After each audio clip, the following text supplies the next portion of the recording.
Arguably the biggest recruit in the history of BYU football. You are Locked On College Football with Spencer McLaughlin, your daily podcast on all things college football. Part of the Locked On Podcast Network, your team every day. Welcome, everybody, to another episode of Locked On College Football. I'm your host, Spencer McLaughlin, and thank you so much for making this your first listen or your first view every day. Part of the Locked On Podcast Network, your team every day and your daily source to stay up to date with the biggest stories in this, the greatest and craziest sport on planet Earth. Today's a crazy show. We've got an all-time quarterback commit for BYU. We've got Wisconsin suing Miami and LaNorris Sellers being the voice of reason over there against Alabama. That's all. I can't wait for today's show, and it's brought to you by our friends at Monarch Money. So you can take control of your finances with Monarch Money. Use code LOCKEDONCollege at monarchmoney.com for 50% off your first year. Jake Hatch of Locked On BYU Cougars is here. Both Cougars in the Big 12 have a 5-star quarterback commit now, and that is a big deal for the conference. It's a big deal for each of these schools. I mean, Jake, we're living in a world, LDS connection or not, certainly that helps BYU. I'm not going to overlook that particular factor. But man, BYU beating out Oregon and USC, Ole Miss and Michigan were kind of in the fold. This is impossible to overstate from a recruiting impact point, right? Absolutely. You mentioned this could be arguably the best recruit in BYU football history. No, I'd say it is the best commitment in BYU football history, at least in the modern era, as you want to term it, I guess, with the recruiting rankings, star rating systems, and the like. Ryder Lyons is, just to sum it up, he's elite, and BYU is super lucky to have him. Yeah, and getting him over big schools is a big-time statement, but you know, something that I think about pretty regularly is you can get lost in the weeds on, you know, the impact of a recruit, which matters, or what it does for your recruiting class ranking, which matters. And you can forget that these are the guys that are going to eventually take the field and play the games and play actual football. What excites you the most about Ryder Lyons being the future starting quarterback for BYU? Well, simply put, he's the type of guy that could elevate BYU to Big 12 supremacy, if not making the college football playoff, and heck, maybe even challenging for a national title at some point down the line. He's got that type of capability within him. This is a kid, BYU offered him when he was an 8th grader, Spencer. They were there, his very first offer when he was in 8th grade, and they saw it through to the very end. So to go from being his very first offer, and then 4 or 5 years later, he officially announced he's going to be a BYU Cougar. That's a lesson in just sticking with it, and BYU wins out in the end. But this is the type of kid that could elevate BYU to heights they haven't seen since 1984. Yeah, and, you know, the quarterback position hasn't been just a string of slouches for the Cougars in my lifetime. Taysom Hill, Jaron Hall, Zach Wilson, just to name a few. Yes, older crowd, I am too young to know about Steve Young. At BYU.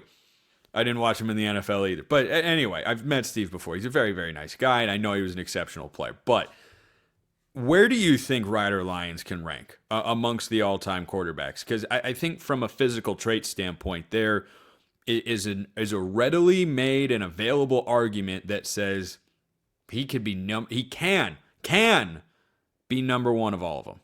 Yeah, he could. I absolutely. The thing about it is BYU fans, if you're of a certain age, you have watched 50 years, quite literally 50 plus years of elite quarterbacks coming through Brigham Young University. You can go all the way back to guys like Gary Scheide, Spencer McLaughlin. I wasn't alive to watch Gary Scheide, but he played in the 70s for BYU.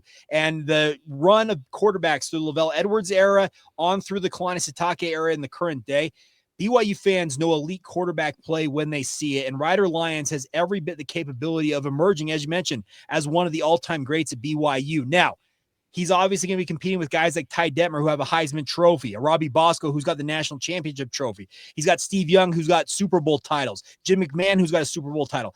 There is a lot of guys you have to climb over, but the potential is there. He's rated 99 composite rating on the 24/7 Sports Network. He is about as elite a prospect as you're going to find. And on paper, it sure looks like he could be one of the all-timers for BYU football. You mentioned how it took several years for BYU to ultimately land his commitment. It will also take a year and a couple of months for the Cougars to see the field. He'll take a 1-year LDS mission, and then he'll be ready to put on that BYU uniform. Is he someone who you think starts as a true freshman come 2027? He'll absolutely be in the mix in terms of competing for playing time. Now, they have a lot of other good quarterbacks in that room. Bear Bachmeier, who recently just transferred to BYU, he's a freshman in his own right, Spencer. So in theory, by the time that a guy like Ryder shows up on campus, Bear Bachmeier could be a redshirt sophomore at that point and could be finally emerging into what some believe could be the next great BYU quarterback in his own right. So I do expect that Ryder Lyons will absolutely be in the mix to play right away when he shows up on campus at BYU, but it's not like he's going to be handed the job. Kalani Sitake has made it very clear that this is a program, the best of the best will play, and if you prove it in practice, they'll reward you, but you have to earn that right.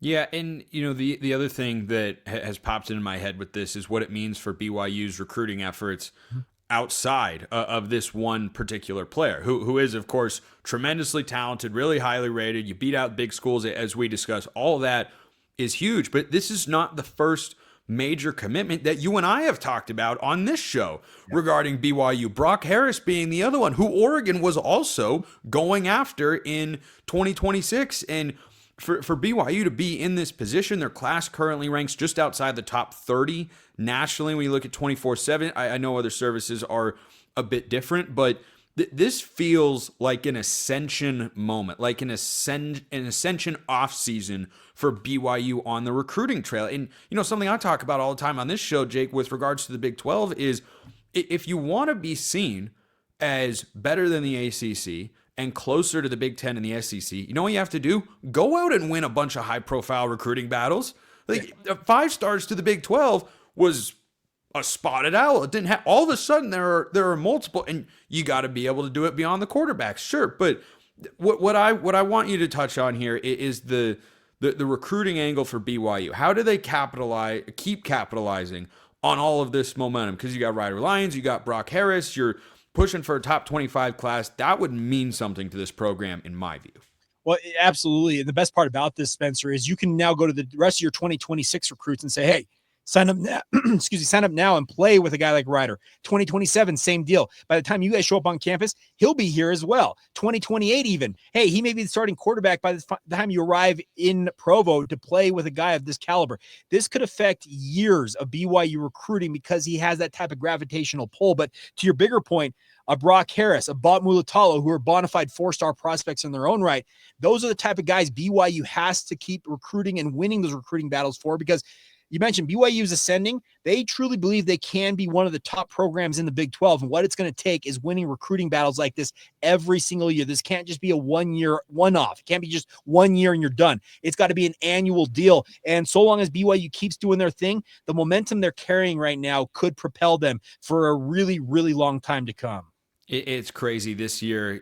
There are quarterbacks who we're excited to watch, like Bryce Underwood at Michigan, expected to be the starter, 5-star, big name like that.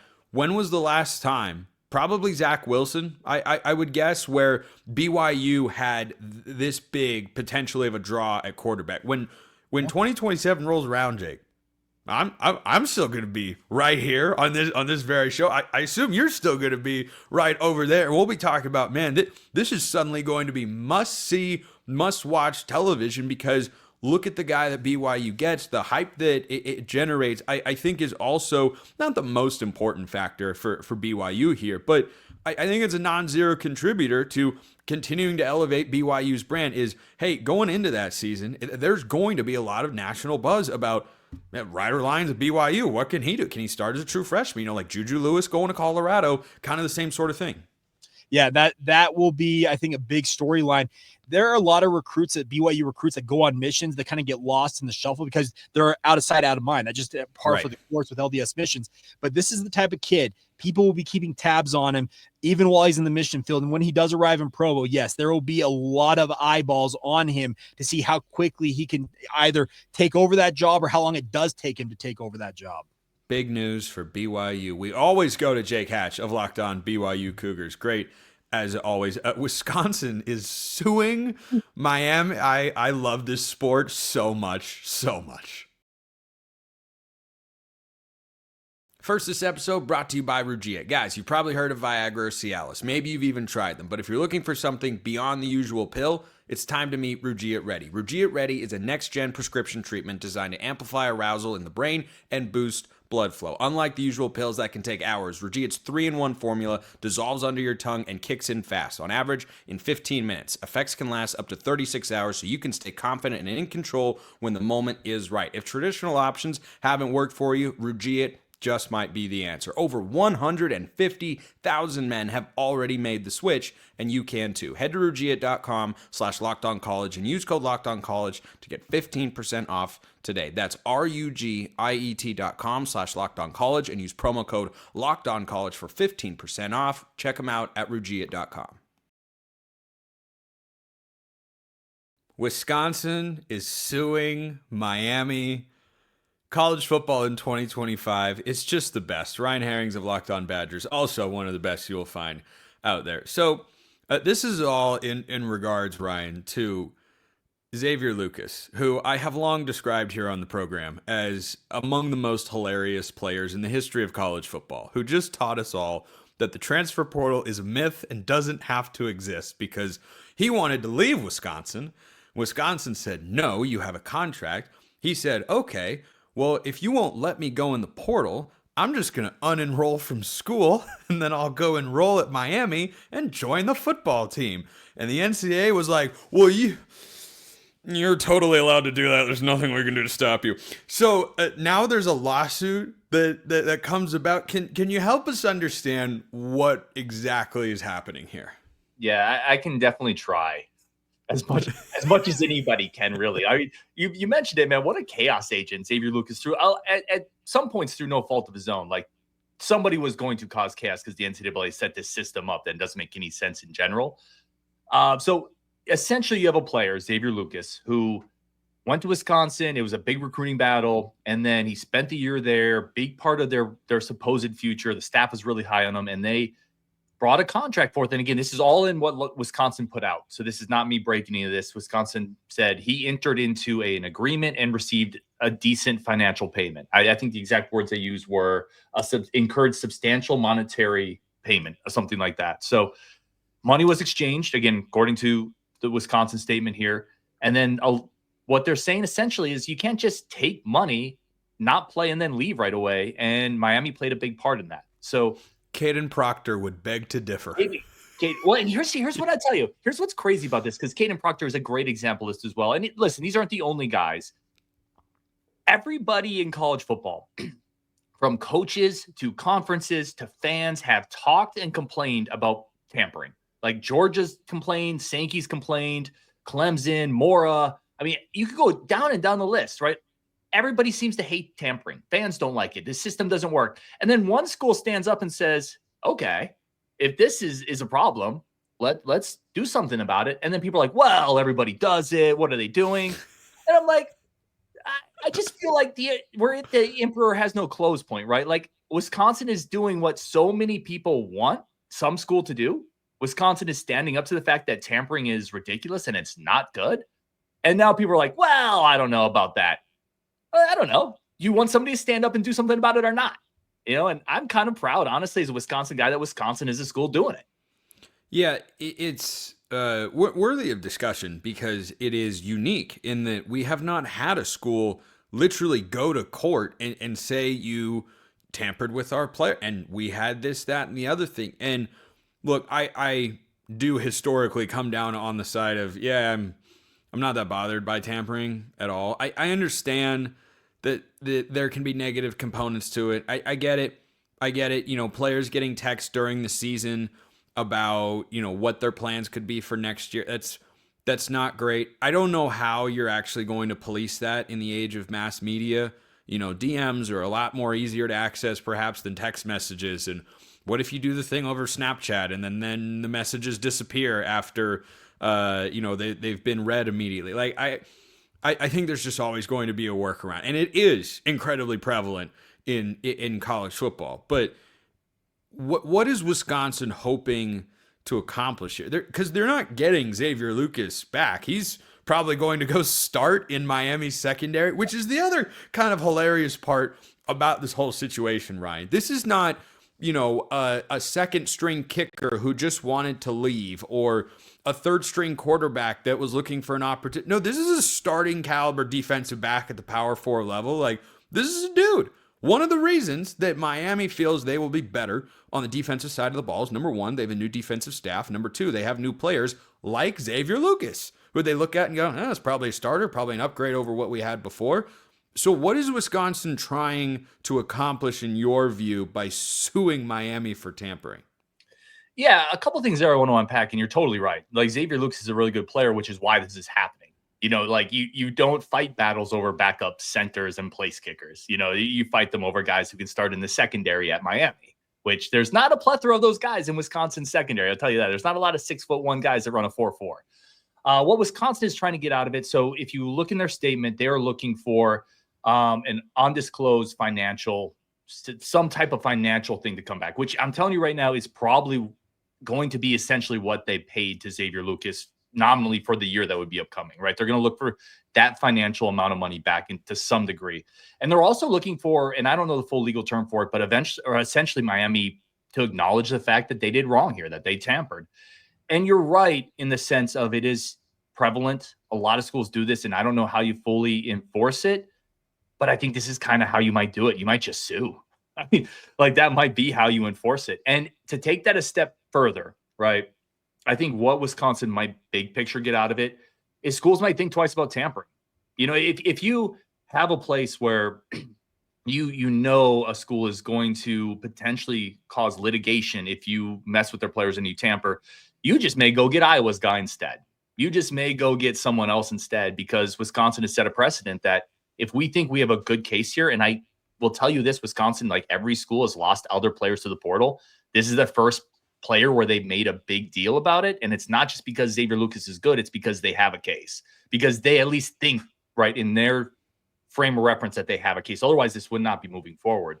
So I think they're trying to set a precedent, and probably not just for Wisconsin, but also for the Big Ten, which is why the Big Ten's backing them, that tampering is not, I would say, egregious examples of tampering are not going to go either uninvestigated or, on responded to. And I think that's what they're trying to do here. Yeah, I think they're mostly acting in their own self-interest, which is most of college sports, quite frankly, because it is not a widespread and generally applicable solution to say that, well, that's how we're going to curb tampering in college athletics. Like the NCAA, if they wanted to get a hand, I don't know what they do anymore, but like what goes on at their offices every day? I don't really know.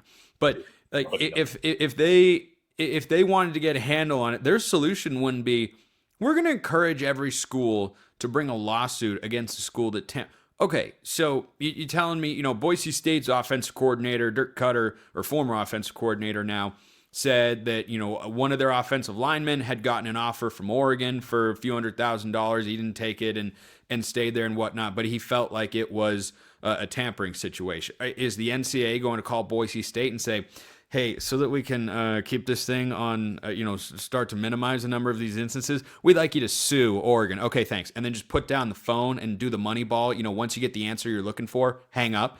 And, whatever other instance could come about. Like, you see what I'm saying, though? Like, this is Wisconsin, perhaps. Like, I like the angle that you came at it with. I hadn't really thought about that.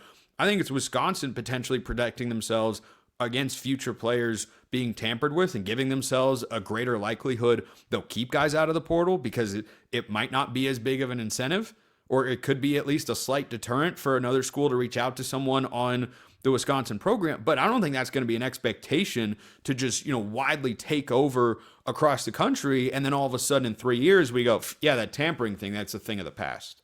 No, I fully agree with that. Tampering's never going to be a full thing of the past, right? Big men are always going to be, there's always going to be loopholes because egos are involved, money's involved, and winning matters more than just about anything in college sports. But I think in egregious examples, you might see it, right? And that's where I think, again, Wisconsin has had several players they've lost, and Wisconsin has not gone after any other school. I think they consider this a bit of an egregious example, and they're going to have more details under the hood than we do. But I think you could see other places where if a school really feels like they went out, they made a financial commitment to a player, Caden Proctor example, and he takes that money, right? That money is exchanged, and then another school comes in and entices them with a bigger offer. And I'll use Wisconsin as an example. If they get nothing out of that, I think you potentially could see other schools say, especially in the new era where potentially we're going to have more restrictions, where there's going to be a clearinghouse to kind of vet some of this stuff, you could see more legal action. And I think this opens the door for at least that, where schools may have to be a little more careful about the T's and the I's going forward, just to ensure that, yeah, we're still going to do this, but we're going to make sure we're a little more careful and clean about it. And you could see this as a bit of a precedent towards that potentially. But you're right. It's not going to lead to widespread litigation. Do you think there's any fault of the collectives for exchanging the money or setting up deals where the money goes to the player before he's actually taken the field? You know, like the unregulated nature of the market is certainly a problem that leads to that. But an incredibly specific example that I think of, I don't know if you watched iCarly back in the day. I did quite a bit. There was a scene where there's a t-shirt making contest, and Carly and Freddie are on one side and Sam is on the other. And they get kids to start working for them.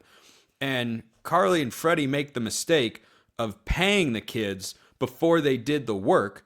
And then the kids got lazy and they said, well, we won't pay you. And the kids were like, you already paid us. And then they walked out on the job after they were You know what I mean? Like, you see what I'm getting at? It feels like there might be at least a little bit of responsibility on the Wisconsin NIL collective for not facilitate. Like, I suppose the other angle as well, you know, NIL collectives have backed out on payments before. We've certainly seen that.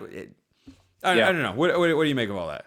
No, listen, I think it's a good angle. I often in life, I like to think that nobody's ever 100% at blame and nobody's ever 100% blameless. I think there's always a middle ground in just about any type of disagreement. And I'm sure there's things Wisconsin and the collective could have done better, or maybe things they could have done better to safeguard themselves, which I'm sure they'll learn from and move forward. And I'm sure other collectives are learning from and moving forward in process. So no, I understand that. I just don't think in this era that you keep the top talent necessarily with IOUs. You know, like you almost need to probably put money up front. And again, there's an expectation. You're dealing with players that are getting paid now, which if people watch Locked On Badgers, I'm a big proponent of. I think that's a long time coming. But with that comes some expectations. You know, NIL was not created to invite tampering. And if you're, you know, players and the student athletes are certainly going to have rights, well, then so should collectives and universities. Like, this should not be a one-way street where you can walk in somewhere and let's just talk player A. It doesn't even matter. Get a big payday, not pay, and just leave and get another big payday somewhere else. That is not the point of this. That's quite frankly called stealing. So again, I cringe a little bit at the pushback to Wisconsin on this, where unless their lawsuit is just BS, which I don't think it's moving forward if it was, they're just trying to get fair compensation for money that they paid. And I think that's a very reasonable take. Ryan Harings, Locked On Badgers, always reasonable. We call him Reasonable Ryan here on the show. That's his nickname. You know who else is being reasonable? LaNorris Sellers. We're calling him the anti-Thomas Castellanos here on Locked On College Football. First, this episode brought to you by Monarch Money. Ever wish managing your money felt easier? With Monarch Money, it can. Whether you're growing your savings or planning a big purchase, Monarch puts you in the driver's seat. It's like having your own personal CFO, giving you full visibility and control over your finances. Monarch Money is more than a budgeting app. It's a complete financial command center. You can track all your accounts, investments, and spending in one place. So in addition to managing your money, you're also building wealth. So if you are looking to consolidate all of your financial needs, wants, and desires, Monarch is the place to do that.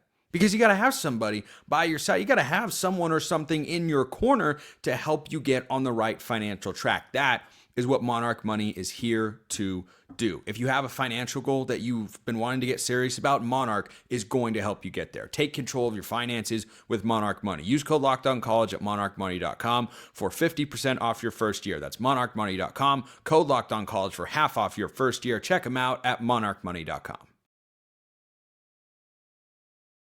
So yesterday on the show, I discussed Thomas Castellanos of Florida State, formerly Boston College, speaking confidently, shall we say. That's the nice way. That's the nice way to put it. It really is. Because Saying that Alabama, doesn't have Nick Saban there to save him, and I don't think they're going to be able to stop it. I want my quarterback to be confident. I do. I don't have a problem with him expressing public confidence. There's a line between confident and brazen, and yeah, Castellanos jumped over that line. So LaNorris Sellers at South Carolina was all the way at the other end of the spectrum. I imagine a few comms directors across the country got with their quarterbacks and said, if you're in an interview, don't do this. Don't do that. Don't go and talk about an opponent on your schedule as if they're not good enough to stop you when they're, actually a better football team than you. Florida State should be improved, sure. From the worst Power 4 team in the country to not the worst Power 4 team in the country, Alabama's going to win that football game. So the interesting thing about what LaNorris Sellers says was I thought it showed a tremendous level of poise and awareness to, take that quote and just brush it off. Nope. I still see him as it. They're still there. And South Carolina had every opportunity to beat Alabama last year at Bryant-Denny Stadium. LaNorris Sellers is one of the most exciting players in all of college football. And it's, odd that this is the baseline that we're now looking at. But hey, I take the world as it is, not as I would like it to be. So I appreciate that he went out there and said, I forget which show he was on, and, said something to the effect of, no, they're still Alabama to me. Yeah, they are. Because there's something to getting over the hurdle, to getting over the hump. Ask Tennessee how long it can take to get over the Alabama hump. So South Carolina came really close. I mean, really close to beating a good Alabama team on the road. Not a great one, a good one. I think this year's Alabama team, depending on how good Ty Simpson is at quarterback, can be great. I don't know if they're going to be. I know they're capable of being that. I think they'll be better on the defensive side of the ball, and I think they'll be better running the football too. So if you want to talk about an under-the-radar game that will define the 2025 college football season, you don't need to look any further than the game LaNorris Sellers was asked about. South Carolina hosting Alabama on October 25th at Where is it being played? Oh, in Columbia, South Carolina. Oh, that's right. That's right. Where game day went last year. Have you seen that environment before? Have you ever heard of the Gamecock Faithful? Or have you ever just heard the Gamecock Faithful before? I hope you have. I really hope you have. Because South Carolina is not a fan base that fails to show up for big games or, frankly, small games as well. But that game between Alabama and South Carolina is one that can easily be looked at in retrospect as a game that defined whether one of those teams went to the playoff or not. And you don't even have to go that far back into the history books to know that's the case, because it was last year. If South Carolina wins that game, they were trying to stage a comeback, but they darn near did it. And had they accomplished that feat, the South Carolina Gamecocks would have been in the college football playoff. And I would have lobbied for it, and a lot of other people and the committee would have absolutely put them in. And Alabama would have finished the year 8-4.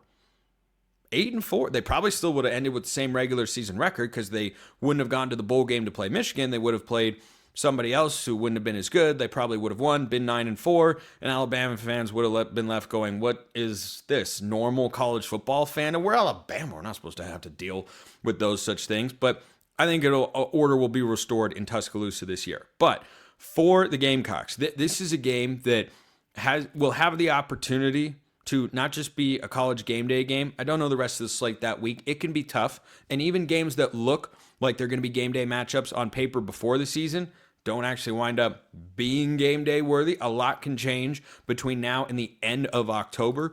But Alabama at South Carolina, that's going to be a trendy upset pick. I think around that time, you're going to have a college football world, not surprisingly, where Alabama's ranked higher than South Carolina. That's going to be a popular upset pick. And yeah, South Carolina last year when Ole Miss came to town, laid an egg. And when LSU came to town, they notably did not lay an egg, and they got screwed by an officiating crew, and a crazy game went against them, and all of a sudden, they were out of the playoff. And that was the margin last year for South Carolina. Their quarterback should be better. They retained guys like Dylan Stewart, who told On3 recently that he had offers to go elsewhere but wanted to stick with South Carolina. Shane Beamer's a good game day coach. If I were to rank game day coaches in the SEC, Shane Beamer is not falling outside the top 5. Absolutely, positively not. I'm not saying overall coach and program that he runs, though runs a pretty solid one there in Columbia. On Saturdays, Shane Beamer, really good. You go watch the games last year and the chaos ball and the special teams plays that Beamer ball is not just a name. That's a very real thing. So that game, that might be one of my favorite SEC games of the year. Not just because I did this segment, but amplified perhaps because I discussed it here and now. And LaNorris Sellers is rightfully not overconfident. Appreciate everyone listening. I will see you next time. And until then, hope you all have a wonderful rest of your day.